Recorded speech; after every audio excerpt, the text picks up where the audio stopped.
The massive chamber fell silent as Chairman Vexthul raised his crystalline arm. The Galactic Compliance Council had gathered for an emergency session, and the air hummed with tension. 12 different alien species sat around the circular table, each representing thousands of years of civilization and order. Today they faced something new, something troubling. Vexthul's body caught the light from the chamber's energy core, casting rainbow patterns across the polished walls. His species had evolved from living crystal, and his voice resonated like wind chimes when he spoke. "Fellow council members, we have a problem." The holographic display in the center of the room flickered to life. It showed a three-dimensional map of local galactic space, with small red dots scattered across several star systems. Each dot represented a human settlement that should not exist. "The species known as humans have violated the containment protocols," Vexthul continued.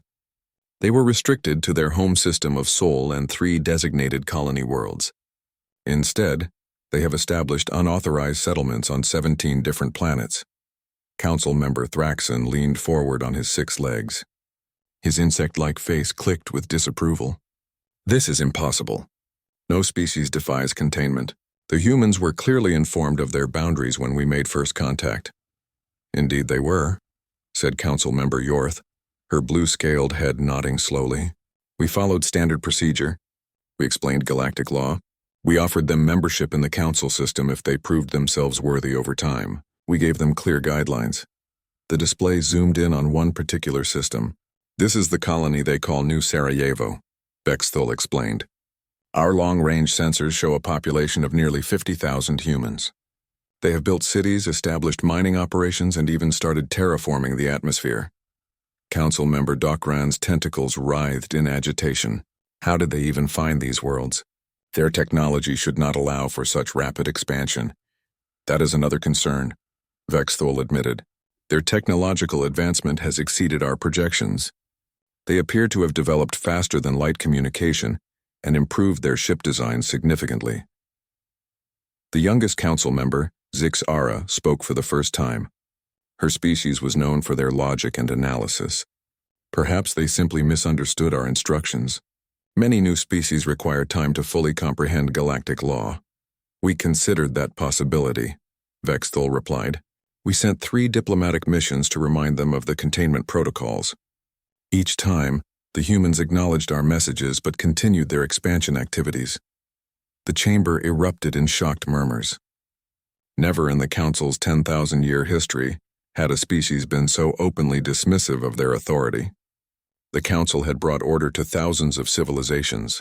They had ended wars, prevented extinctions, and created the most peaceful period in galactic history. What was their exact response? Asked Council member Thelgar, his mechanical voice echoing from his robotic body. Vexthul activated another hologram. The image of a human female appeared, middle-aged with dark hair and wearing a simple blue uniform. "This is Ambassador Sarah Chen, who represents the human government." Her latest message was quite brief. The recording played. The human woman looked directly at the camera with calm eyes. "We thank the Galactic Council for their concern. However, humanity will continue to expand as we see fit. We mean no harm to other species, but we do not recognize the Council's authority over human affairs. We hope you understand."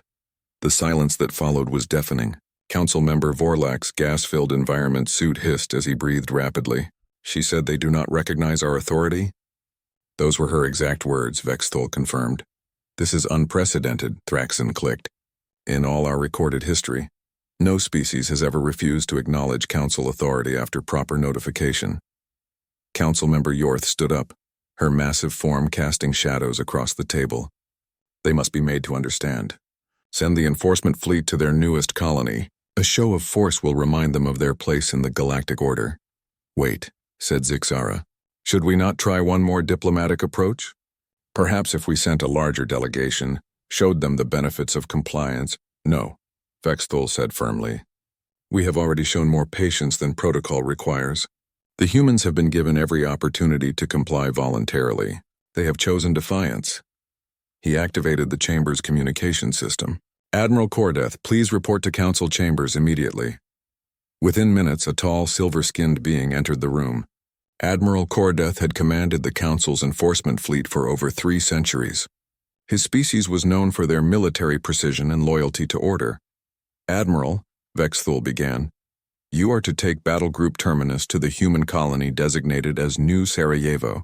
You will deliver a final ultimatum. The humans have one solar rotation to begin evacuation of all unauthorized colonies. If they refuse, you are authorized to use whatever force necessary to ensure compliance." Admiral Cordeth saluted crisply. "Understood, Chairman. What level of resistance should I expect?" Council member Docran's tentacles waved dismissively. "The humans have no significant military capability. Their ships are primitive by our standards. A simple orbital demonstration should be sufficient. However," Vexthul added, "be prepared for any possibility. These humans have already proven they do not follow expected patterns." "Sir, if I may," the Admiral said carefully, "what if they still refuse after seeing our fleet?" The council members looked at each other. Such a question had never needed to be asked before. Every species, when faced with the full might of the Council's enforcement fleet, had immediately surrendered. "Then you will remove them," Vexthul said simply. "The galaxy's order cannot be maintained if we allow exceptions.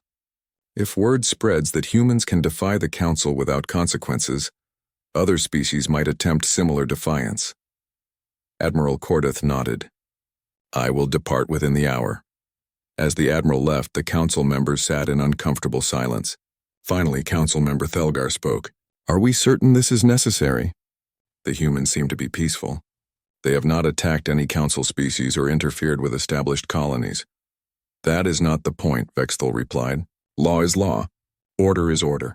We cannot allow any species to believe they are exempt from galactic governance, no matter how peaceful they claim to be."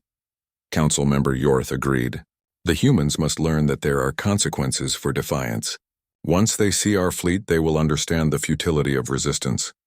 "And if they do not?" Zexara asked quietly. "Then they will learn the hard way," Vexthul said. "The galaxy has enjoyed 10,000 years of peace because the Council maintains order. We will not allow one stubborn species to threaten that peace." The holographic display still showed the 17 red dots marking human colonies. To the Council, they represented chaos and defiance. They represented everything the Galactic Order stood against. "I want hourly reports once the Admiral reaches the human colony," Vexthul ordered. "This situation will be resolved quickly and definitively." As the Council members began to leave, none of them noticed the small detail that would later prove significant. The human colonies were not scattered randomly across space. They formed a pattern, a network that suggested coordination and planning far beyond what any single colony should possess. The humans had been preparing for this moment since the day they first met the Council. They had smiled, nodded, and agreed to everything while quietly building something the Council had never encountered before. The Council expected compliance. They had always received compliance, but the humans were not like any species they had ever met. And in a few days the Council would begin to understand exactly what that meant. The countdown to confrontation had begun. Ambassador Sarah Chen stood in the observation deck of the space station orbiting New Sarajevo, watching the distant stars through the reinforced windows. She had received word that a Council fleet was approaching, and she knew this moment would define humanity's future among the stars. Behind her, the communication center buzzed with activity. Technicians monitored quantum-encrypted channels that connected every human settlement across known space. The Council believed they were dealing with isolated colonies and a single government on Earth. They had no idea how wrong they were. "Ma'am," called Lieutenant Torres from his console, "the Council fleet is dropping out of hyperspace now.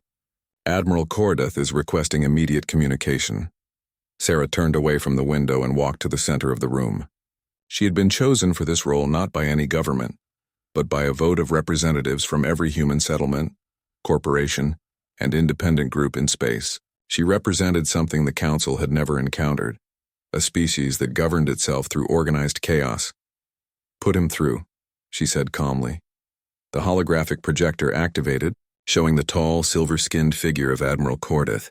Behind him, the bridge of his flagship was visible with dozens of alien crew members working at their stations. The Admiral's expression was stern but confident. "I am Admiral Cordeth of the Galactic Compliance Council," he began formally. "I am speaking to the unauthorized human settlement on this world. You have violated galactic law by establishing this colony without Council permission. Sarah stepped forward slightly, her hands clasped behind her back. "Admiral, I am Ambassador Sarah Chen. I represent not just this colony, but all human settlements and interests in this region of space." "Very well, Ambassador.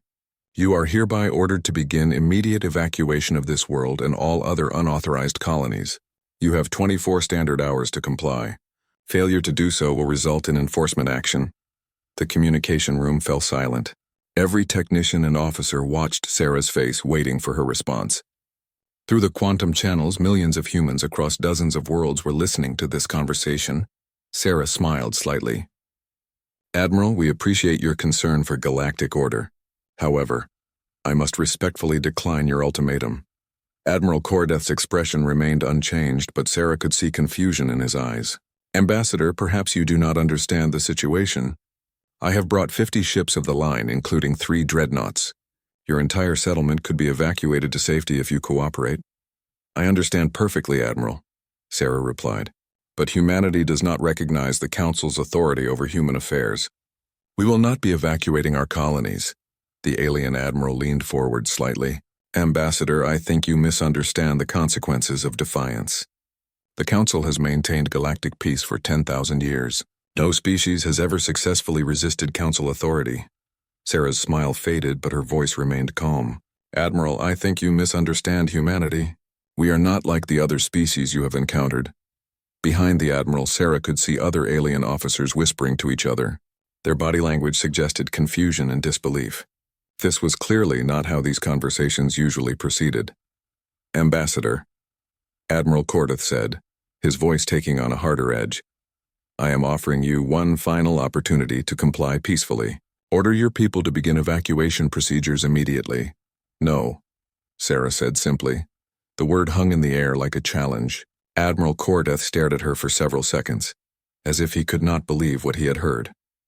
"I am sorry you have chosen this path," he said finally. "You have 6 hours to reconsider. After that, I will be forced to take action." The communication ended. The room remained silent for a moment before Lieutenant Torres spoke up. "Ma'am, should I send the signal?" Sarah nodded. "Send it." Across the human communication network, a simple message went out to every settlement, every ship, every group of humans in space. The die is cast. On the colony's surface, the evacuation of non-combatants had already begun. But unlike the Admiral's assumptions, these were not preparations for surrender. Children, elderly colonists, and essential personnel were being moved to hidden bunkers and secondary locations. Those who remained were preparing for something the Council had never experienced: organized resistance. In the colony's main communication center, Sarah addressed the defenders. Representatives from the colonial militia, corporate security forces, and independent groups had gathered to hear her words. "The Council fleet will attack us soon," she began. "They expect us to surrender when they demonstrate their superior firepower. They expect us to behave like every other species they have encountered." She paused, looking at the faces around her. These were farmers, miners, engineers, and scientists who had left Earth to build new lives among the stars. But many had also served in Earth's various military forces before becoming colonists. "They do not understand that humans do not surrender simply because the odds are against us," Sarah continued. "They do not understand that we have been fighting impossible battles and winning them for our entire history." Colonel Martinez, the former Earth military officer who commanded the Colonial Defense Force, stepped forward. "Ambassador, we all knew this day might come. We have been preparing for it since we first arrived here." Sarah nodded. "The Admiral seems to believe he is dealing with a single isolated colony. He has no idea that every human settlement in space has been coordinating our defense plans for months. Through the quantum communication network, similar conversations were happening on 17 different worlds. Corporate fleets that had been disguised as merchant vessels were powering up weapon systems. Independent asteroid miners were sharing intelligence about Council ship movements. Even on Earth, military planners were analyzing every detail of the approaching confrontation. "What are our orders, ma'am?" asked Captain Williams, who commanded the orbital defense platforms. "Make them pay for every inch," Sarah said. "Show them that humans do not go quietly into the night." The defense preparations had been planned carefully. The colonists knew they could not win a direct confrontation with the Council fleet. But they could make the cost of victory higher than the Council expected. Hidden missile launchers had been built into the asteroid fields around the planet. The orbital defense platforms had been secretly upgraded with weapons technology that Earth's military had been developing in secret. The colonists themselves had been trained in guerrilla warfare tactics. Most importantly, every action was being recorded and transmitted to other human settlements. The Council thought they were punishing one rebellious colony. Instead, they were about to create a propaganda victory for human resistance. Admiral Cordeth does not understand what he is walking into, Sarah said to her senior staff. He expects us to behave rationally, to calculate the odds and surrender when faced with superior force. But humans do not always behave rationally, Colonel Martinez observed. Exactly, Sarah agreed. We fight when we are outnumbered. We resist when resistance seems hopeless. We refuse to accept defeat even when defeat is certain. Lieutenant Torres looked up from his console. Ma'am, we are receiving messages from human settlements across the sector. They are all reporting Council fleet movements toward their positions. Sarah felt a cold smile cross her face. The Council is making a mistake. They think if they hit us all at once, they can break our spirit. Instead, they are about to discover that attacking one human settlement is an attack on all humanity. The next few hours would determine humanity's future in the galaxy. Sarah knew that many of the colonists on New Sarajevo would not survive the coming battle, but their sacrifice would send a message that would echo across human space. The Council expected compliance. They had always received compliance, but they had never faced a species that viewed compliance as surrender, and surrender as unacceptable. As the Council fleet moved into attack position, Sarah sent one final message to Admiral Cordeth. You have gravely underestimated us. The Admiral's response was swift and predictable. We shall see. But as Sarah watched the alien ships approach, she knew that the Admiral was about to learn something that would change the Council's understanding of humanity forever. Humans did not comply. They fought back. Admiral Cordeth stood on the bridge of his flagship, the Eternal Order, watching the human colony grow larger on the view screen. His fleet of 50 ships had taken position around the planet New Sarajevo in perfect formation. Never in his 3 centuries of service had any species failed to surrender at this point. Sir, reported his sensor officer, a multi-armed being from the Kethvar species, the human settlement is not responding to our presence. No surrender signals, no evacuation ships launching. The Admiral frowned. This was unusual but not impossible. Some species required a demonstration before they understood the futility of resistance. Weapons officer, prepare a precision strike on their main communication tower. Low power, minimal casualties. They need to understand our capabilities. Yes, sir, came the reply from across the bridge. The beam lanced down from the flagship, striking the communication tower with surgical precision. The structure collapsed in a shower of sparks and debris. Admiral Cordeth waited for the inevitable surrender signal. Instead, something unexpected happened. Small objects began launching from hidden positions around the planet. The Admiral's sensors identified them as missiles, primitive by Council standards, but there were dozens of them. Defensive screens, the Admiral ordered calmly. Destroy those missiles before they reach us. The Council ship's point defense systems engaged, swatting the human missiles from space like insects. But as the explosions cleared, more missiles launched from different locations. Then more from positions the sensors had not detected. Sir, the sensor officer reported with confusion in his voice. I am detecting weapons emplacements throughout the asteroid field. They appear to have been there for some time. Admiral Cordeth felt the first stirring of unease. How many emplacements? At least 30, sir. Possibly more. They are well hidden among the natural asteroid formations. This was beyond unusual. No species had ever prepared defensive positions before their first encounter with Council enforcement. How had the humans known to do this, sir? The communications officer called out. We are receiving a transmission from the human colony. Put it through, the Admiral ordered. Ambassador Sarah Chen appeared on the screen again, but now she was clearly in some kind of military command center. Behind her, humans in uniform worked at various stations. Admiral Cordeth, she said calmly, we warned you that you had underestimated us. Ambassador, order your people to stand down immediately. Your primitive weapons cannot harm our ships. You are only prolonging the inevitable. Sarah's expression remained steady. Admiral, we know we cannot win this battle, but we can make sure you remember it.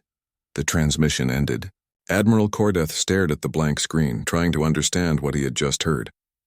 The human had openly admitted they could not win, yet they continued to fight. This made no logical sense. "Sir," the tactical officer reported, "the human ground forces are not evacuating to safe positions. They appear to be taking defensive positions throughout their settlement." "What?" The admiral moved to the tactical display. Red dots showed human military positions scattered throughout the colony. Instead of concentrating their forces or retreating to defensible positions, they had spread out to cover the entire settlement. "Sir, this formation makes no strategic sense." The tactical officer continued. "They cannot possibly defend such a wide area with their limited forces." Admiral Cordeth studied the display, but he could not understand the human strategy. In his experience, inferior forces either concentrated for a last stand or dispersed to escape. The humans were doing neither. "Begin orbital bombardment," he ordered. "Target their military positions. Minimal civilian casualties, but make it clear that resistance is futile." The Council fleet opened fire. Energy beams and plasma bolts rained down on the human positions. The admiral watched the tactical display, expecting to see the red dots disappear as human forces were eliminated or surrendered. Instead, something else happened.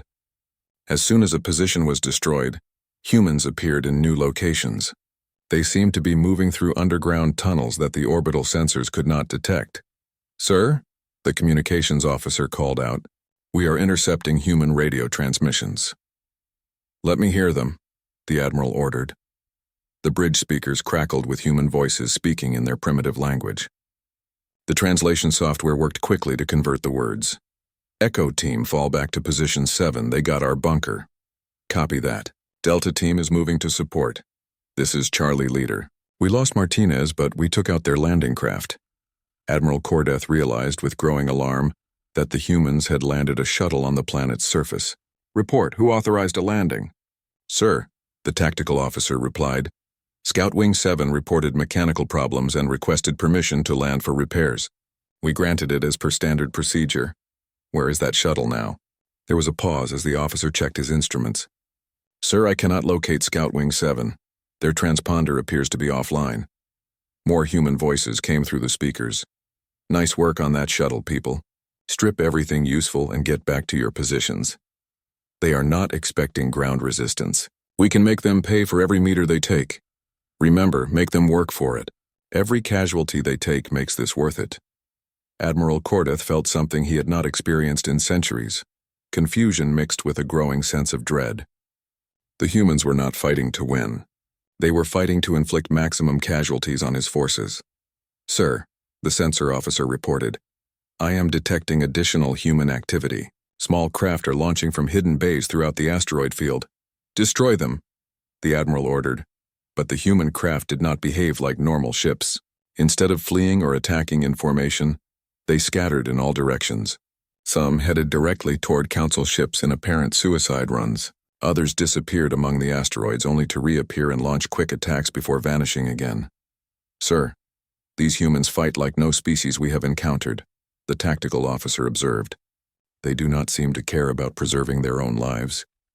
Admiral Cordeth was beginning to understand that something was terribly wrong. Every species the Council had ever faced fought according to logical principles. They tried to minimize casualties while achieving objectives. They surrendered when the cost became too high. The humans seemed to operate by completely different rules.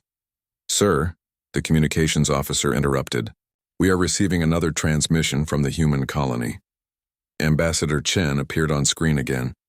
Her command center showed signs of damage and there was smoke in the background, but her expression remained calm. "Admiral, I wanted to inform you that our non-combatants have been successfully evacuated. You are now facing only our military personnel.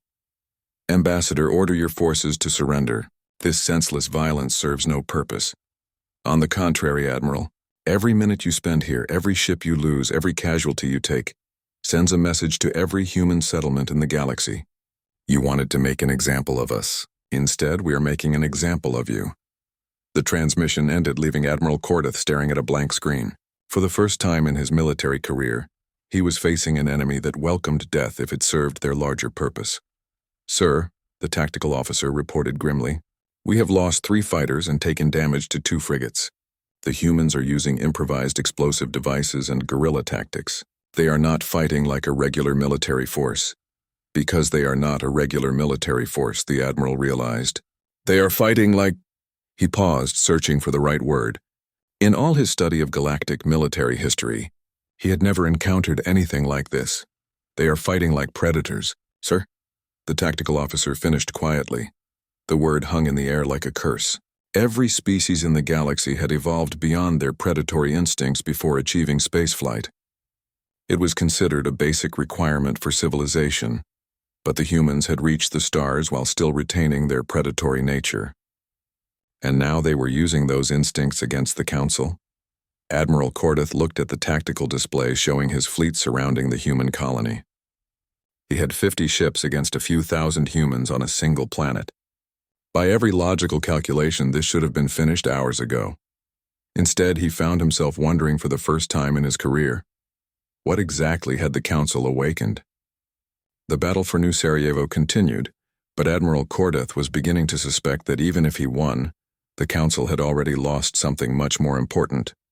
They had lost the galaxy's fear of them. Captain Rebecca Torres sat in the command center of the mining station Prometheus Deep, watching her screens with growing anger. The quantum communication network was alive with reports from New Sarajevo, and every update made her blood boil hotter.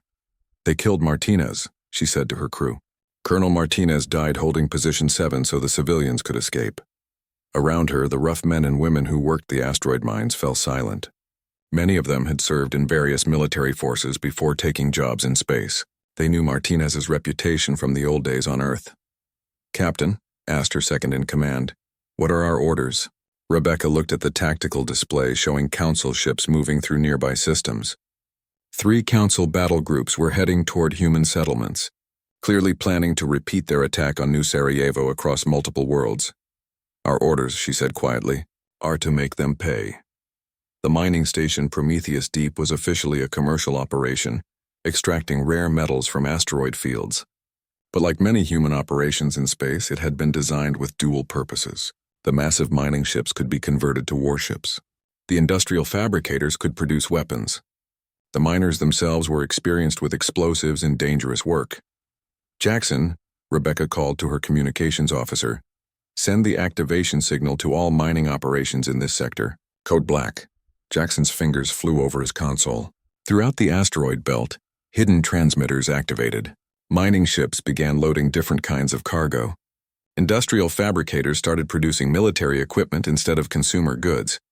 "Ma'am," reported her tactical officer, "I have confirmation from Bella Vista Mining, Deep Rock Station, and the Titan Collective. All mining operations are going to Code Black." Rebecca nodded grimly. The Council thought they were dealing with isolated colonies and a distant Earth government. They had no idea that human space was filled with quasi-military operations disguised as civilian enterprises. "What about the corporate fleets?" she asked. "Yamato Corporation reports ready. Europa Industries is moving their security fleet to intercept positions. Even the independents are cooperating." This was something the Council could never understand. Humans rarely agreed on anything. Corporate fleets competed fiercely with each other. Independent traders trusted no one.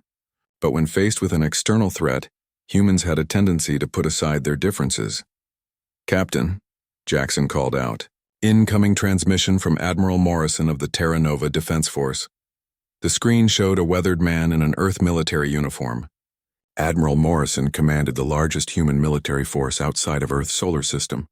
"Captain Torres," he began without preamble, "I am coordinating human resistance efforts across all sectors.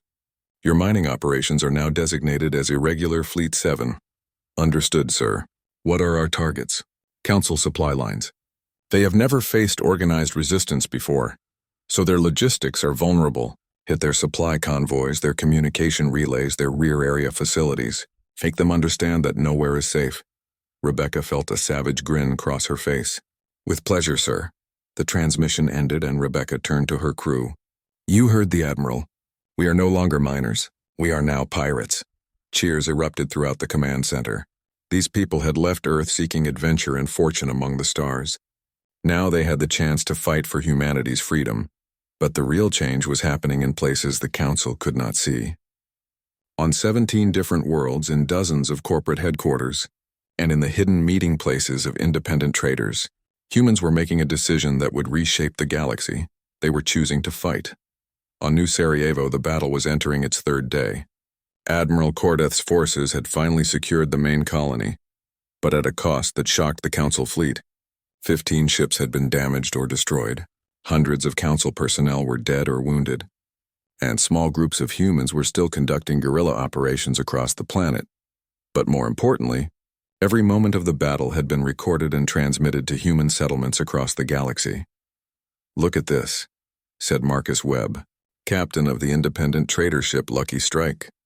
His crew gathered around the communication console as reports from New Sarajevo played on the screens. "The bastards are fighting with mining equipment and improvised explosives," one of his crew members observed. "And they are making the Council pay for every building." "Did you see that part where they ambushed the Council landing party?" asked another. 3 humans with jury-rigged weapons took out a whole squad of Council troops." Marcus nodded slowly. Like most independent traders, he had no love for any government, human or alien. But watching the Council attack human civilians stirred something primal in his chest. "Boys," he announced, "I think it is time we reminded the galaxy why humans are not to be messed with." Similar scenes were playing out across human space. Corporate executives who had never agreed on anything were coordinating their security fleets. Independent traders who normally avoided conflict were volunteering for dangerous missions. Even the most peaceful human settlements were requesting weapons and military advisors. The Council had wanted to make an example of human defiance. Instead, they had created a symbol of human resistance. "Sir," reported the communications officer on Admiral Kordeth's flagship, "we are receiving reports from across the sector. Human vessels are attacking Council shipping. At least 6 supply convoys have been hit in the past 12 hours. Admiral Kordeth felt a cold dread settling in his stomach. How is this possible? The humans do not have a unified military command. Sir, it appears they do not need one. The attacks seem to be coordinated, but through their civilian communication networks. Corporate fleets, mining ships, and independent traders are all participating. This was beyond anything in the Admiral's experience. How could a species coordinate military action without centralized command? How could civilians transform into warriors so quickly? Sir, the tactical officer added, we are also receiving reports of sabotage at Council facilities throughout human space. Somehow, humans have gained access to our supply depots and communication relays. Admiral Kordeth stared at the tactical display showing the spreading pattern of human resistance. What had started as a simple enforcement action against one rebellious colony was becoming a sector-wide conflict. "Get me a communication link to Chairman Vexthul," he ordered. When the chairman's crystalline form appeared on screen, Admiral Kordeth could see concern in the alien's posture. "Chairman, I must report that the human situation has escalated beyond our initial projections." "Explain," Vexthul commanded. "Sir, the attack on New Sarajevo appears to have triggered a coordinated resistance movement across all human settlements. We are facing attacks on our supply lines, sabotage of our facilities, and organized military resistance from human civilian vessels." There was a long pause before the chairman responded. "Admiral, are you telling me that the humans have united against us?" "Yes, sir. But not through any government or military command that we can identify. They seem to be coordinating through their commercial networks and civilian communication systems." Another pause. "This is unprecedented, Admiral. In 10,000 years of Council enforcement, no species has ever responded to correction with organized rebellion. Sir, I believe we have made a fundamental error in our assessment of human nature. They do not behave like other species." On the screen, Chairman Vexthul's form seemed to darken. "Continue your operation, Admiral. But I am ordering additional fleet elements to assist you. This situation must be contained before it spreads further." The transmission ended, leaving Admiral Kordeth alone with his doubts. He had the uncomfortable feeling that sending more ships would only make the situation worse. On distant Earth, emergency sessions were being held in every major government. The President of the United Earth Federation addressed a joint session of all national leaders. "The Council has attacked our people," she announced. "They have made it clear that they consider humanity to be their subjects. I am ordering the immediate mobilization of all Earth defense forces. For the first time since humanity had reached the stars, Earth's fractured governments were speaking with one voice. The Council's attack had accomplished something that decades of diplomacy had failed to achieve. Humanity was uniting against a common enemy. In the depths of space, Captain Torres and her improvised fleet of mining ships prepared to intercept a Council supply convoy. Her crews were not professional soldiers, but they were humans. And humans had been fighting impossible odds since they first picked up sticks and stones. The Council was about to learn that lesson the hard way. Chairman Vexthul stood alone in his private chambers, surrounded by the wreckage of what had once been the Council's most secure facility. Through the shattered crystal windows, he could see the twisted remains of Kepler Station burning against the stars. 6 months had passed since the ultimatum to humanity. 6 months that had changed everything. The holographic display in front of him showed the current tactical situation, and it was a nightmare beyond anything the Council had ever faced. Red markers indicated human attacks throughout the sector. Blue markers showed Council facilities that had been destroyed or abandoned. Green markers represented the 3 Council species that had officially withdrawn from enforcement operations. The Kethvar had been the first to withdraw, after human raiders destroyed their home fleet in a coordinated attack using captured Council ships. The Yorth followed when human saboteurs somehow infiltrated their core worlds and crippled their shipyards. The Dokran had pulled out just last week, citing unacceptable losses to military and civilian personnel. But it was not just the military defeats that terrified Vexthul. It was what he had learned about humanity itself. "Chairman," came a voice from behind him. Admiral Kordeth entered the chamber, his silver skin bearing scars from the Battle of New Sarajevo. "The final evacuation shuttles are departing Kepler Station." Vexthul did not turn around. "How many dead, Admiral?" 2,000 Council personnel. The humans struck without warning and showed no mercy to non-combatants. "And how many humans participated in the attack?" Admiral Kordeth hesitated. "Our intelligence suggests it was a coordinated effort involving at least 12 different human factions. Corporate fleets, independent traders, colonial militias, and even civilian volunteers." Vexthul finally turned to face the Admiral. "Civilian volunteers, Admiral. Think about that. Their non-military personnel volunteered to participate in an attack that they knew would likely result in their deaths." The Admiral's expression was grim. "Sir, I have been studying human military history. What we are seeing is not unusual for their species. They have a documented pattern of civilian populations taking up arms against superior forces." "Show me," Vexthul commanded. The holographic display shifted to show historical data about human conflicts. Images of human settlements, primitive by galactic standards but defended by civilians who refused to surrender. Records of human armies continuing to fight even when outnumbered and outgunned. "Sir," Admiral Kordeth continued, "the most disturbing discovery is that humanity reached spaceflight while still actively fighting wars among themselves. Every other species in the galaxy achieved unity before achieving interstellar travel." Vexthul studied the data with growing horror. "They fought each other while building starships?" "Yes, sir. And according to their own records, some of their most significant technological advances came from military research during wartime. The implications were staggering. Every species the Council had ever encountered had evolved beyond warfare before reaching the stars. It was considered a fundamental requirement for civilization. But humanity had brought their capacity for violence with them into space. "There is more, sir," the Admiral said quietly. "We have intercepted human communications discussing their long-term strategy." "What strategy?" "They are not trying to defeat us militarily, sir. They are trying to make the cost of controlling them higher than the benefit of leaving them alone." Vexthul felt his crystalline structure resonate with shock. "They are willing to accept massive casualties to achieve a political objective?" "Yes, sir. And it appears to be working. 3 Council species have already withdrawn. Our remaining forces are stretched thin, and the humans show no signs of stopping their attacks." The chairman moved to another display showing intercepts from human communication networks. Even in their own language, translated by Council computers, the messages were chilling.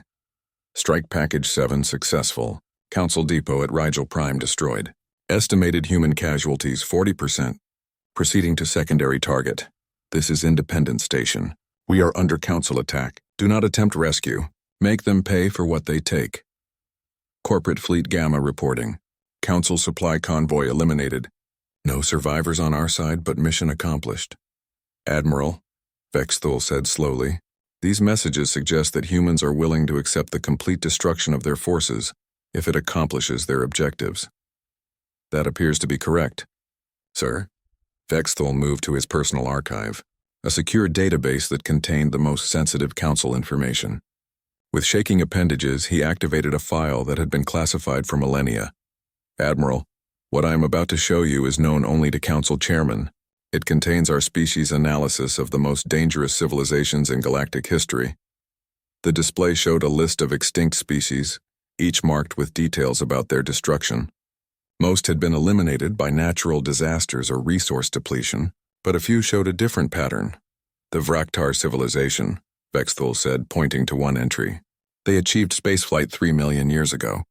They were apex predators on their homeworld, and they carried those instincts into space. Admiral Cordeth read the entry with growing alarm. Sir, it says they were eliminated by a coalition of 47 different species, because they could not be reasoned with. They could not be controlled. They viewed every other species as either prey or competition. Vexthul moved to another entry. The Zelkar Empire. Also predators. Also eliminated by coalition warfare. The Admiral was beginning to understand. Sir, are you suggesting that humanity is the first predator species to achieve spaceflight since the Zelkar Empire fell 2 million years ago? Vexthul's voice carried a weight of terrible understanding. Every other species achieves unity through cooperation. Predators achieve unity through conflict. The implications were staggering. Humanity had not united against the Council despite their differences. They had united because of them. Their fractured nature, their competitive instincts, their capacity for violence. These were not weaknesses to be corrected. They were the source of humanity's strength. Sir, Admiral Cordeth said quietly, what are our options? Vexthul turned back to the tactical display showing the spreading pattern of human resistance. We have 3 choices, Admiral. We can attempt to eliminate humanity entirely, as was done with the Vraktar and Zelkar. We can withdraw and hope they remain contained to their current territory. Or, sir, we can attempt to negotiate with them as equals. The word equals hung in the air like a blasphemy. In 10,000 years, the Council had never acknowledged any species as their equal. Sir, the Admiral said carefully, the Council will never accept humans as equals. Our entire authority is based on our superiority over lesser species. Then the Council is doomed, Vexthul replied simply, because humanity has already proven that we are not superior to them. We are just different. Through the broken windows of his chamber, Vexthul could see human ships moving among the debris of Kepler Station. They were not scavenging or looting. They were searching for survivors, both human and alien. This was perhaps the most disturbing thing of all. Humans could show mercy to their enemies even while conducting total war against them. They could be simultaneously utterly ruthless and surprisingly compassionate. Admiral, prepare a message to the remaining Council members, Vexthul ordered. Inform them that I am requesting an immediate cessation of hostilities with humanity. Sir, on what grounds? Vexthul looked at the display showing 3 million years of galactic history. On the grounds that we have awakened something that we cannot control. And if we continue this conflict, we risk not just our authority but our survival. As Admiral Cordeth left to prepare the message, Vexthul remained alone with his terrible understanding. The Council had ruled the galaxy for 10,000 years by maintaining order through superior force. They had eliminated chaos by imposing unity, but humanity was chaos. They were competition and conflict and individual will. They were everything the Council had tried to eliminate from the galaxy. And they had proven that chaos could be stronger than order. For the first time in his long life, Chairman Vexthul wondered if the Council's vision of galactic peace had been wrong from the very beginning. Perhaps the galaxy needed a little chaos. Perhaps it needed humans. The age of unchallenged Council authority was over. The age of humanity had begun.